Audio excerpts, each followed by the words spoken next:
I live down the street. Got a good-looking woman with her arms around me. Here in a small town, where it feels like home. I got everything I need, and nothing that I want. Everything I need.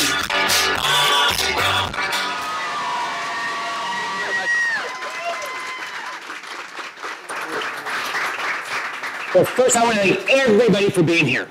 This is a unbelievable day for Anime. I want to thank Luis for being here. This is a great state. This is the melting pot of the world.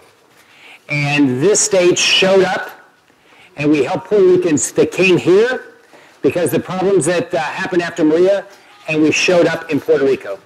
And we do that in this state. So thank God there's individuals like Luis that cares so much about their island. And thank God there's so many Puerto Ricans that have come here and live the dream of this country. And we're going to continue to be the best friend in the world for Puerto Ricans in Puerto Rico and in the United States.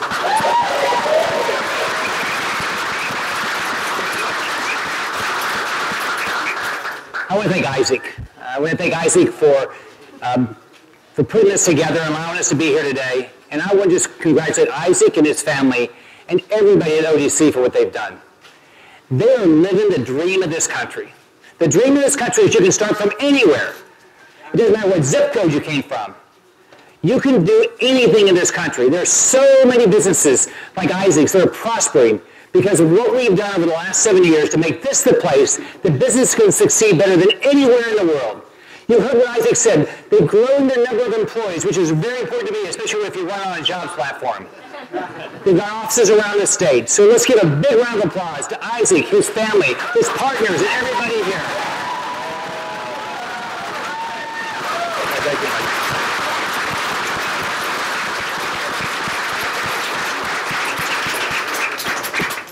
So next I want to thank my wife. 8 years ago on this date, I announced that we would run for governor and first lady. And she was probably the only person that really had a belief that I could win. You know, I'd never been involved in politics before, but she stood by me forever. We met in high school. We got married when we were 19 years old, and we've lived the dream of this country, to get to build businesses and live in the most beautiful place in the United States. So I want to give a big round of applause and thank my wonderful wife.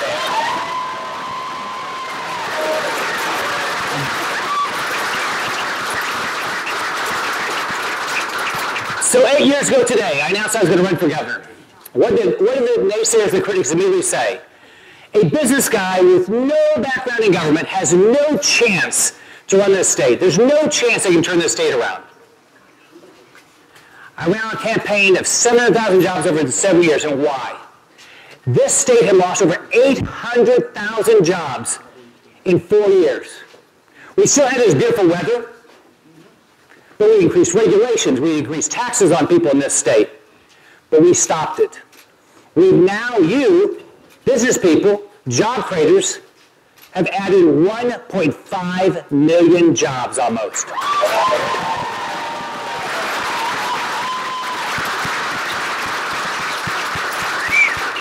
The 4 years before I got elected, home prices dropped nearly 50%. What's happened? They've gone way up since then, in the last 7 years. Homes are being foreclosed upon. Over 40% of the homes were underwater their mortgages the day I got elected. That's completely changed now. So let's think of what we've done in the last 7 years in this state. Almost 1.5 million jobs. $10 billion in tax reductions. Over $9 billion in debt reductions in this state.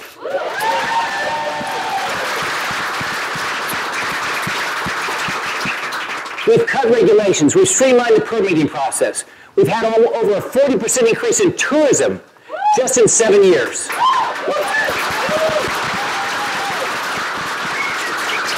We outpaced the nation in job creation, outpaced the nation in labor force, outpaced the nation in GDP growth. People are flocking to Florida because this is where you can live the dream of this country. Over 300,000 people are moving to the state a year. That was not true between 2006 and 2010, people were leaving the city because you couldn't find a job, you're losing your house, you might be losing your car. So now we've got to take that same mission to DC.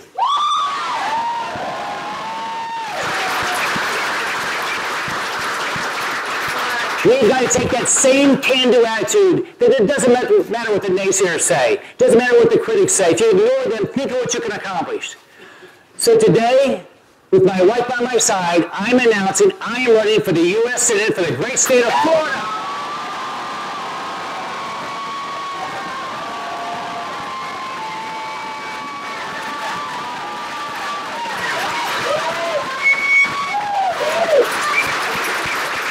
Now, what's the first thing the naysayers are going to say?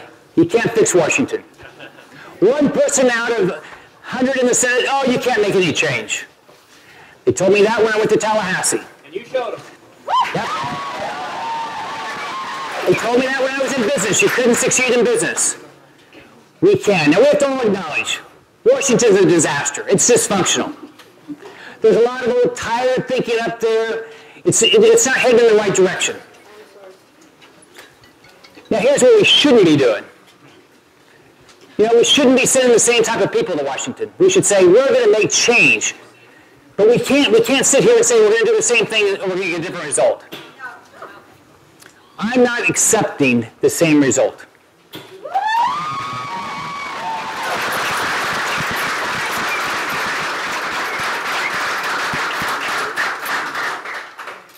We can change Washington. We must change Washington. We will change Washington. Together, let's get Washington to work.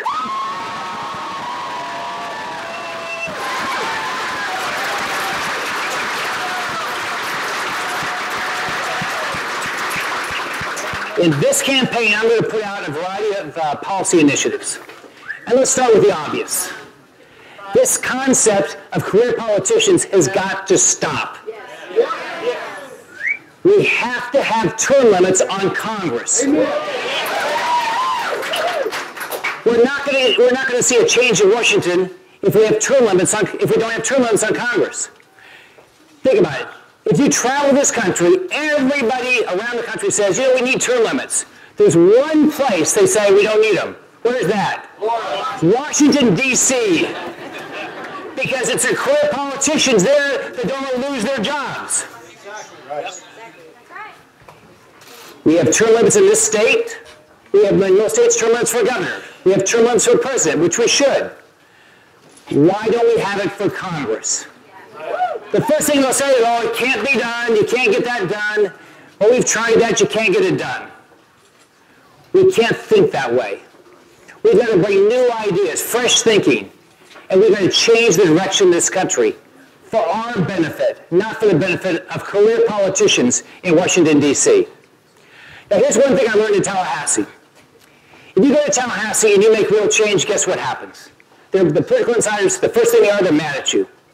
And they say, Governor, you just don't fit into Tallahassee. You know, I think that's true.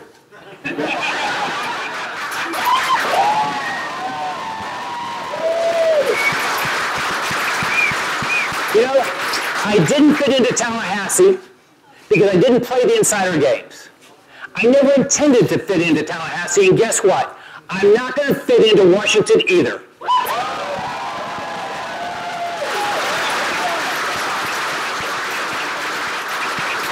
We need to shake up Washington. Think about it. We can't keep sending career politicians and politicians to Washington and think we're going to get a different result. We've got to not send talkers. Think about it. Think when Isaac opens a business, he doesn't say, you know what, just give me a good speech there, I'll make you something. No, he says, what have you done in the past? Yes. Let's stop sending talkers to Washington. Let's send some doers to Washington.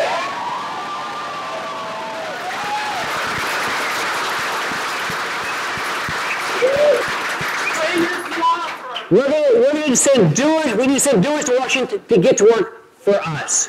We're tired of Washington working for them. They need to start working for us, and they're going to.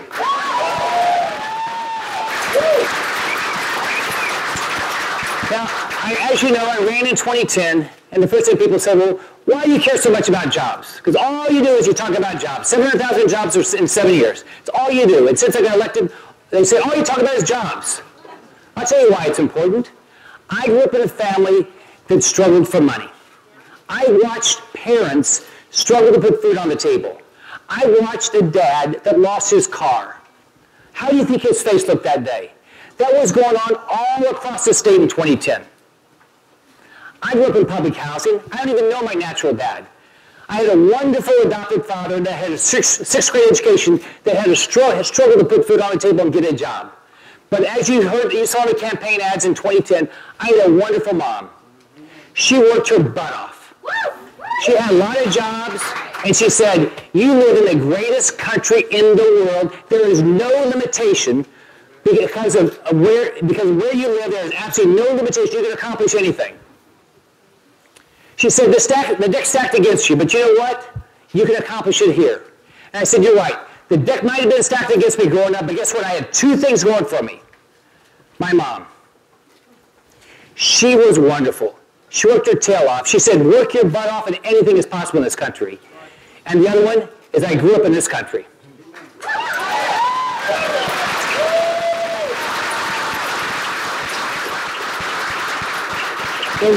In this country, everything is supposed to be accomplishable. There should be no limitations on what you want to accomplish. It shouldn't matter where you start in this country. Everybody has a shot at the dream of this country. And I tell people, even though I grew up poor, I actually believe I was born with a silver spoon in my mouth because of this country.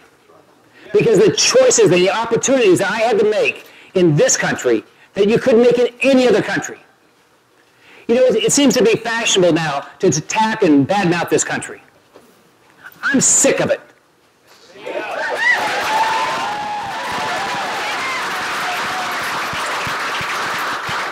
I've had the opportunity to travel around. There is no place like America.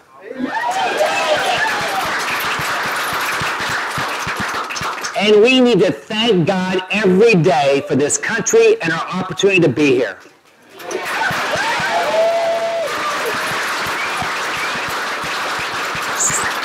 So, thank you for joining the fight.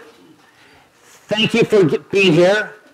I'm going to say Spanish after I finish this, but let's get to work.